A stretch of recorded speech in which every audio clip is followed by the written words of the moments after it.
ನಮಸ್ಕಾರ. ನಾನು ಲಕ್ಷ್ಮೀಶ ಗಬ್ಲಡ್ಕ, ಸುಳ್ಯ ತಾಲೂಕಿಂದ ಬಂದಿದ್ದೇನೆ. ಬಹಳ ಬಾಲ್ಯದಿಂದಲೇ ಅಂಗನವಾಡಿ, ಅವಾಗ LKG UKG ಇರಲಿಲ್ಲ 40 ವರ್ಷಗಳ ಮೊದಲು. ಹಾಗೆ ಅಂಗನವಾಡಿ ಶಾಲೆಗೆ ಹೋಗ್ತಾ ಇರುವಂಥ ಸಂದರ್ಭದಲ್ಲಿ RSS ಶಾಖೆ ಸಂಪರ್ಕ ಬೆಳೆಸ್ಕೊಂಡೆ. RSS ಕಡೆಯಿಂದ ಬರ್ತಾ ಇರುವಂತಹ ಪುಸ್ತಕಗಳನ್ನು ಓದ್ತಿದ್ದೆ. RSS ಶಾಖೆಗೂ ಆಟ ಆಡ್ತಿದ್ದೆ. ಆಟದ ಮೂಲಕವಾಗಿ ಗೊತ್ತಿಲ್ಲ ರೀತಿಯಲ್ಲಿ RSSನ ವಿಚಾರಗಳ ಬಗ್ಗೆ ಆಕರ್ಷಿತನಾದೆ. ಹೀಗೆ ಬೆಳೀತಾ ಬೆಳೀತಾ ಹೈಸ್ಕೂಲ್ ಆಯಿತು, ಮತ್ತು ಬೆಳೀತಾ ಕಾಲೇಜು. ಆಮೇಲೆ RSSನಲ್ಲಿ ಸರ್ ನಿಮಗೆ ಒಂದು ಶಾಖೆ ಮಾಡೋದು, ಅಲ್ಲೊಂದು ಕತೆ ಕೇಳೋದು, ಹಾಡು ಹೇಳೋದು, ಯೋಗಾಸನ ಮಾಡೋದು. ಆದರೆ ಗೊತ್ತಿರೋ ರೀತಿಯಲ್ಲಿ ನಮ್ಮ ಒಳಗೆ ಸಿದ್ಧಾಂತ ಬರ್ತಾಯಿದ್ದು ನಮಗೆ ಗೊತ್ತಾಗ್ತಾ ಇರಲಿಲ್ಲ ಅದು. ಅದರೊಟ್ಟಿಗೆ ಇದೆಲ್ಲ ಮಾಡ್ತಾ ಇರುವಾಗಲೂ ಒಬ್ಬ ಮುಸಲ್ಮಾನ ಕಂಡ್ರೆ ನಾವು ನಮಗೆ ಗೊತ್ತಿರೋ ರೀತಿ ಅವನ ವ್ಯಂಗ್ಯ ಮಾಡುವಂಥ ಅನ್ನಿಸ್ತಿತ್ತು. ಒಬ್ಬ ಕ್ರೈಸ್ತನ ಕಂಡು ಅವನನ್ನು ಟೀಕೆ ಮಾಡುವಂಥ ಅನ್ನಿಸ್ತಿತ್ತು. ಅದು ತಪ್ಪು ಅಂತ ಯಾರೂ ಹೇಳಿರಲಿಲ್ಲ ನಮಗೆ, ಅದನ್ನು ಮಜಾ ತಗೊಳ್ತಿದ್ವಿ ನಾವು. ಆಮೇಲೆ RSSನ ಒಳಗೆ ಸ್ವಲ್ಪ ಗಂಭೀರವಾಗಿ ಇನ್ವಾಲ್ವ್ ಆದೆ. RSSನಲ್ಲಿ ITC ಅಂತಿದೆ, ಪ್ರಾಥಮಿಕ ಶಿಕ್ಷಾ ವರ್ಗ ಅಂತ 1 ವಾರದ್ದು. ಆಮೇಲೆ ಸಂಘ ಶಿಕ್ಷಾ ವರ್ಗ ಅಂತ 21 ದಿವಸದ್ದು, ಒಟ್ಟು 3 ವರ್ಷಗಳದ್ದಿದೆ.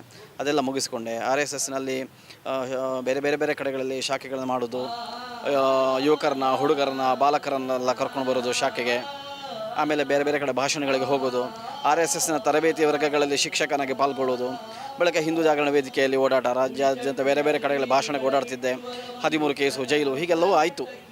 ಇದರ ಒಂದು ಈ ಭಾಷಣಗಳು, ಗಲಾಟೆ, ಭಾಷಣ ಹೊಡೆದಾಟ, ಹೀಗೆಲ್ಲ ಜೈಲು, ಇದೆಲ್ಲ ಆಯಿತು.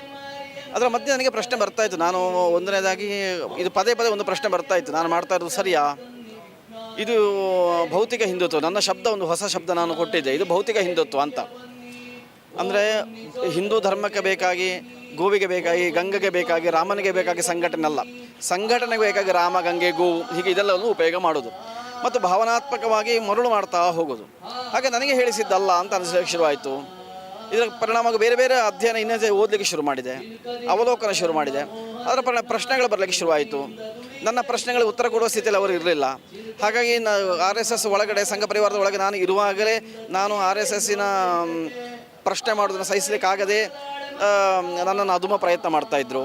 ಹಾಗೆ ನಾನು ಮತ್ತಷ್ಟು ತೀಕ್ಷ್ಣವಾಗಿ ಪ್ರಶ್ನೆಗಳು ಹಾಕ್ತಾ ಹೋದೆ. ಹೌದು. ಕೊನೆಗೆ ಇದು ಎಲ್ಲಿಗೆ ಎಂಡ್ ಆಯಿತು ಅಂತ ಕೇಳಿದರೆ, ಇದು ನನಗೆ ಹೇಳಿಸಿದ್ದಲ್ಲ ಅಂತ ನಾನು ಹೊರಗಡೆ ಬಂದೆ. ಅದು ನನಗೆ ತುಂಬ ಪಶ್ಚಾತ್ತಾಪ ಉಂಟು. ಏನಂತ ಕೇಳಿ, ನಾನು 100 ಭಾಷಣಗಳನ್ನ ಮಾಡಿದ್ದೇನೆ, ತುಂಬ ಪ್ರಚೋದನಕಾರಿ ಭಾಷಣಗಳು. ಬಹುದೊಡ್ಡ ಯುವ ಸಮೂಹ ನನ್ನ ಭಾಷಣಗಳನ್ನ ಆಕರ್ಷಿತರಾಗ್ತಾ ಇತ್ತು. ನಾನು ಪರಿವರ್ತನೆಗೊಂಡು ಈಚೆ ಬಂದಾಗಿದೆ, ಅವರು ಇನ್ನೂ ಆ ಗುಂಗಿನಲ್ಲಿ ಇದ್ದಾರೆ. ಹಾಗಾಗಿ ನಾನು ಹಚ್ಚಿದ ಬೆಂಕಿಯನ್ನು ಆರಿಸುವ ಜವಾಬ್ದಾರಿ ನನ್ನದೇ. ಈ ಕಾರಣದಿಂದ ಸಮಗ್ರ ದೃಷ್ಟಿಕೋನ ನಾನು ಆಸ್ತಿಕ, ನಾನೊಬ್ಬ ಧಾರ್ಮಿಕ ಮನುಷ್ಯ, ನಾನೊಬ್ಬ ಆಧ್ಯಾತ್ಮಿಕ ಜೀವಿ. ನನ್ನ ಚಿಂತನೆ ಬುದ್ಧ, ಬಸವ ಅಲ್ಲಿಗೆ ಎಂಡಾಗುವುದಿಲ್ಲ. ನಾನು ಉಪನಿಷತ್ತಿನವರೆಗೂ ಹೋಗ್ತೇನೆ. ನನಗೆ ಭಾರತದ ಪ್ರಾಚೀನ ಪರಂಪರೆಯ ಬಗ್ಗೆ ಹೆಮ್ಮೆ ಉಂಟು. ನಾನು ಋಷಿ ಪರಂಪರೆ ನಂಬುವ. ಅಲ್ಲಿ ಎಲ್ಲಿಯೂ ಹೇಳದೇ ಇರುವಂತಹ ಸಂಗತಿಗಳನ್ನು ಇವತ್ತು ಇದು ಧಾರ್ಮಿಕತೆ, ಇದು ಹಿಂದುತ್ವ, ಇದು ರಾಷ್ಟ್ರೀಯತೆ ಅಂತ ಹೇಳಿ ಸುಳ್ಳು ಹೇಳ್ತಾ ಇದ್ದಾರಲ್ಲ, ಇದರ ವಿರುದ್ಧ ಧ್ವನಿ ಎತ್ತುವುದು ಒಬ್ಬ ಸನಾತನ ಪರಂಪರೆಯ ಪ್ರತಿನಿಧಿಯಾಗಿ ನನ್ನ ಕರ್ತವ್ಯ. ಈ ಕಾರಣದಿಂದಾಗಿ ಈಗ ಸಿಕ್ಕುವಂಥ ಅವಕಾಶಗಳನ್ನು, ವೇದಿಕೆಗಳನ್ನು ನಾನು ಯುವ ಸಮೂಹವನ್ನು ಜಾಗೃತಿ ಮಾಡಲಿಕ್ಕೆ ಮತ್ತು ತಪ್ಪು ದಾರಿಗೆ ಹೋಗೋದು ಬೇಡ. ನಾವು ಭಾಷೆಯ, ಜಾತಿಯ, ಮತದ, ಧರ್ಮದ ಆರಾಧನೆಯ ಕಾರಣಗೋಸ್ಕರವಾಗಿ ಬಿಡಿಯಾಗಿ ಹೋಗೋದು ಬೇಡ. ನಾವೆಲ್ಲ ಒಟ್ಟಾಗಿರುವ, ನಮ್ಮದು ಭಿನ್ನತೆ ಅನ್ನೋದು ಭೇದ ಮತ್ತು ಭಿನ್ನತೆ ವ್ಯತ್ಯಾಸ ಇದೆ. ಭೇದ ಅಮಾನವೀಯ, ಭಿನ್ನತೆ ಸಹಜ. ಭಾರತದ ಭಿನ್ನತೆ ಭಾರತದ ಶಕ್ತಿ.